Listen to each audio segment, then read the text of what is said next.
दिल्ली के जंतर मंतर पर आज देश भर से आए सैकड़ों मेडिकल संस्थानों के पुरुष कर्मचारियों और छात्रों ने केंद्र सरकार की 80-20 आरक्षण नीति के खिलाफ जोरदार विरोध प्रदर्शन किया। प्रदर्शनकारियों का आरोप है कि ये नीति पुरुषों के साथ अन्याय है और उनके भविष्य और नौकरी की संभावनाओं को खतरे में डाल रही है। गौरतलब है कि केंद्र सरकार ने साल 2019 में देश के सभी प्रमुख चिकित्सीय शिक्षण संस्थाओं और सरकारी अस्पतालों में नर्सिंग और पैरामेडिकल जैसे पदों पर भर्ती में 80% आरक्षण महिलाओं के लिए और 20% आरक्षण पुरुषों के लिए निर्धारित किया था।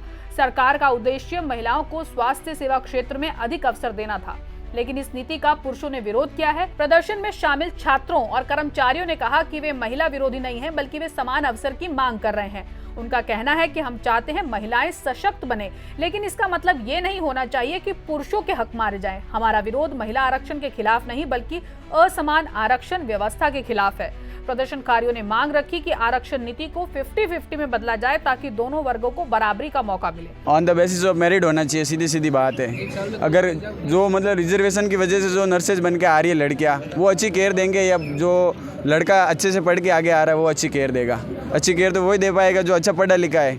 वो हम यही चाहते हैं कि मेरिट बेसिस पे ले और जो टैलेंटेड होगा वो आगे आएगा अपने आप। जो 80-20 का रेशो है, जो ये अंधा कानून हमारे ऊपर थोप दिया गया है, एक तरीके से मेल नर्स के ऊपर ये अंधा कानून थोप दिया गया है। ना किसी संस्था से पूछा है, केवल इन्होंने नियम निकाल दिया है। 2020 को ये नियम निकला था कि जो 80-20 का रेशो है वो लागू हो जाएगा। 80% इसके अंदर फीमेल्स होगी, 20% इसके अंदर मेल्स होंगे।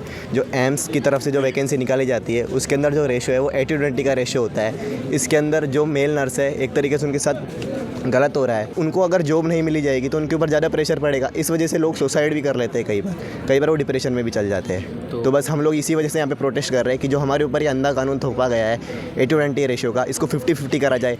हम ये भी नहीं चाहते कि गर्ल्स को कम कर दिया जाए, बल्कि समानता का अधिकार देना चाहते हैं। उनका तर्क है कि जब महिलाएं हर क्षेत्र में बराबरी से आगे बढ़ रही हैं, तो स्वास्थ्य सेवा क्षेत्र में भी आरक्षण की जरूरत को लेकर दोबारा सोचने की जरूरत है। कोई भी सेक्टर नहीं है जहाँ पे ऐसा होता है। हमारे सेक्टर में ऐसा क्यों होता है? हम ये नहीं कहते कि हमें रिक्रूटमेंट निकालो, वो सब बात की बात है। हमें तो हम प्रोफेशन को बचाने आए। हमारे प्रोफेशन में ऐसा लिखा ही नहीं ना भाई, तो क्यों लिंक भेद करो? क्यों हमारे प्रोफेशन को आप खराब कर रहे हो? ये तो हमारे प्रोफेशन में एक सवाल उठ रहा है। तो हमने 5 साल से पेशेंट रखा है, न कभी रोड पे धरना दिया, ना किसी को नुकसान पहुंचाया। और आज भी हम ये बोल रहे हैं कि आम लोगों के लिए हमारा हमेशा ग्रीन कोड ही रहेगा। और जब भी हमें ज़रूरत पड़ेगी, हम तो अभी सरकार से हम्बल रिक्वेस्ट कर रहे हैं कि इस चीज़ को हटाओ। फिर भी अगर न हटाए तो हम तो फिर वो रोडों पे आना पड़ेगा। कई प्रदर्शनकारियों ने पोस्टर और बैनर लेकर नारेबाजी की। समानता चाहिए, अन्याय नहीं, आरक्षण में संतुलन लाओ, हम महिला विरोधी नहीं, नीति विरोधी हैं जैसी आवाजें जंतर मंतर पर गूंजती रही।